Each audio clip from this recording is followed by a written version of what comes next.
Hello everyone, this is Mohan and you are watching channel English by Mohan Gupta. Today I am going to tell you full form of important words, lecture number 19. And I again repeat, you have to pay attention, pronunciation and spelling. So let's begin. बहुत important है ये lecture number 19 के full form of important words और इन पर हम ध्यान देते हैं और सभी प्रकार के जो भी कॉम्पिटिटिव एग्जाम की तैयारी कर रहे हैं जो भी स्टूडेंट उनके सबके लिए बहुत ही महत्वपूर्ण है। चलो शुरू करते हैं हम। FVI नहीं FYI आपने कई जगह लिखा देखा होगा कि FYI इसको कहते हैं फॉर योर इंफॉर्मेशन। मीनिंग हो गया आपकी जानकारी के लिए फॉर्म में रहता है, कई ऐसे फॉर्म होते हैं वहां FBI शॉर्ट में रहता है। FYI सॉरी FBI नहीं FYI। नेक्स्ट SIT इसको कहते हैं स्पेशल इन्वेस्टिगेशन टीम, विशेष जांच दल जो गंभीर अपराधों की जांच के लिए नियुक्त किए जाते हैं उनको SIT बोला जाता है। SIT in India is a team appointed for investigation of serious crime. Next NRI non resident Indian, इनको प्रवासी भारतीय या अनिवासी भारतीय कहते हैं, ऐसे भारतीय जो भारत से जाके दूसरे देशों में बस गए हैं। BIS bureau of Indian standards, इसकी जो स्थापना है भारतीय मानक ब्यूरो इसको हिंदी में कहते हैं और इंडियन जो ये bureau of Indian standard act है ये 2016 में बना था जो भारत के उपभोक्ता एवं पोषण और सार्वजनिक वितरण मंत्रालय के अंतर्गत आता है। Next DAP dose area product इसको कहते हैं और दूसरा इसका फुल फॉर्म होता है डाई अमोनियम फॉस्फेट। जो डाई अमोनियम फॉस्फेट होता है वो तो आपको पता ही होगा, कृषि कार्य में जो अपना खेती में जो खाद वगैरह के लिए प्रयोग करते हैं इसको DAP बोलते हैं ना गांव में। तो डाई अमोनियम फॉस्फेट हो गया। और डोज एरिया प्रोडक्ट क्या होता है? It is quantity used in assessing the radiation risk from diagnosis. जब हम अस्पतालों में या जब हम पैथोलॉजी में ये डायग्नोस्टिक सेंटर में जाते हैं किसी मरीज की जांच करने के लिए, x-ray, ultrasound, CT scan, MRI होता है, तो उसमें एक डोज एरिया प्रोडक्ट का मतलब ये होता है कि रेडिएशन के रिस्क को फिक्स करता है। ये रेडिएशन का जो रिस्क होता है उसको फिक्स करता है। UAE यूनाइटेड अरब एमिरेट्स, इसको संयुक्त अरब अमीरात भी कहते हैं, इसकी राजधानी अबू धाबी है। Next Puma programmable universal machine for assembly, इसका मतलब होता है ये एक प्रकार के electrical, mechanical, auto related machinery से रिलेटेड ये वर्ड है, programmable universal machine for assembly Puma. Pronunciation भी इसका ध्यान से सुनो, प्यूमा बोलते हैं उसको।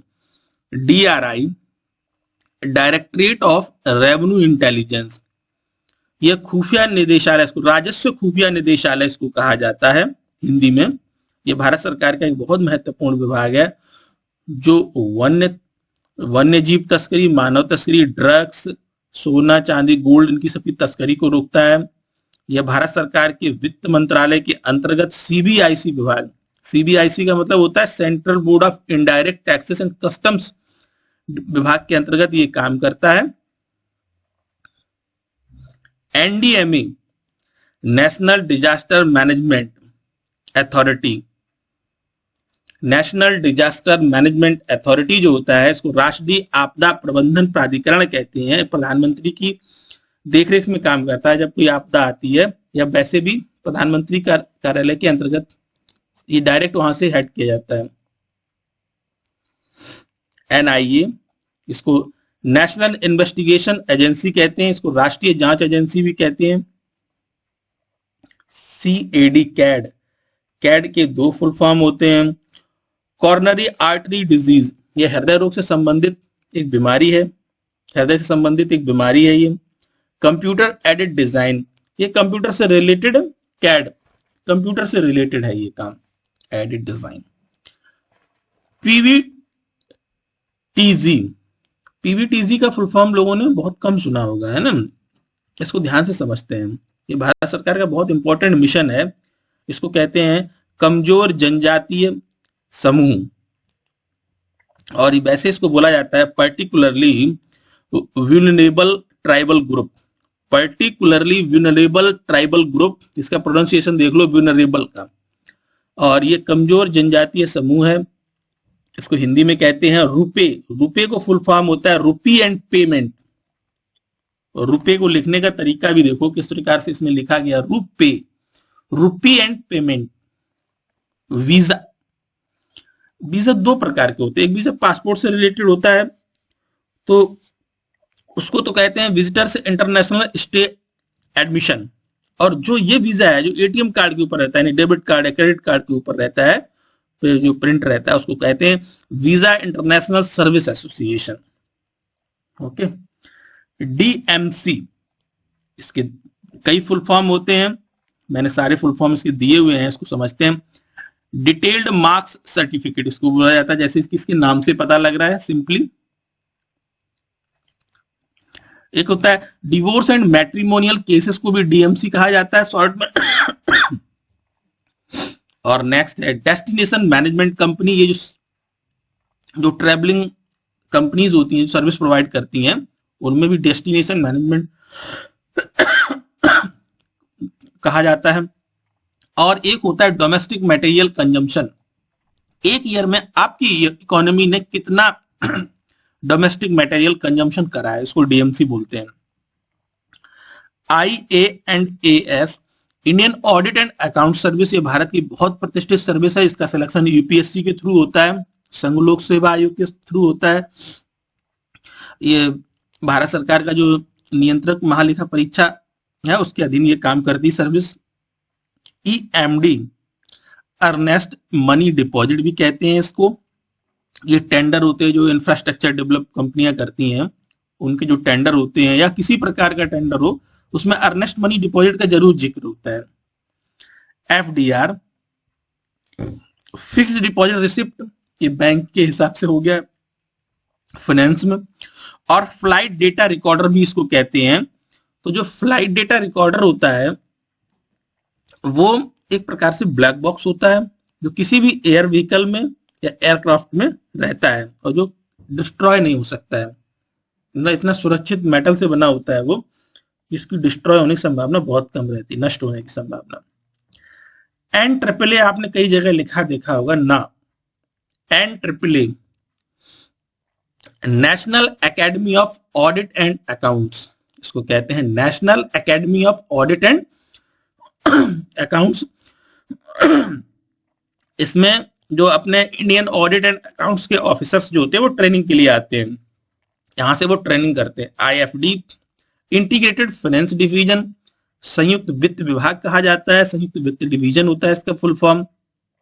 FERA, foreign exchange regulation act, foreign exchange regulation act, ये 1973 में बना था, इसको विदेशी मुद्रा विनिमय अधिनियम कहा जाता है। FERA को हटा के FEMA लाया गया, अभी फॉरेन एक्सचेंज मैनेजमेंट एक्ट लाया गया 99 में, FERA को हटा के FEMA करा गया। LTC, लीव ट्रेवल कंसेशन कहा जाता है, कोई भी एम्प्लॉय को मिलता है लीव ट्रेवल कंसेशन, जो एम्प्लॉय होंगे वो समझ रहे होंगे इसको, चाहे वो पब्लिक सेक्टर के हों, गवर्नमेंट सेक्टर के हों, प्राइवेट सेक्टर के हों। FAQ, इसको कहते हैं फ्रीक्वेंटली आस्क्ड क्वेश्चन, या नियमित रूप से पूछे जाने वाले प्रश्न या अक्सर पूछे जाने वाले प्रश्न। FAQ आपने कई जगह लिखा देखा होगा, frequently asked question. WCCB, wild life crime control bureau इसको कहते हैं, ये भारत सरकार का विभाग है, बहुत महत्वपूर्ण विभाग है। वन्य जीव अपराध नियंत्रण ब्यूरो इसको कहा जाता है, जो वन्य जीवों के खिलाफ अपराध होते हैं उन पर नियंत्रण करने के लिए। PDM, प्रोडक्ट डेटा मैनेजमेंट, ये एक ऐसा वर्ड है जो बिजनेस एजुकेशन में भी है, product data management, business administration में बहुत इसका महत्वपूर्ण है प्रोडक्ट डेटा मैनेजमेंट का।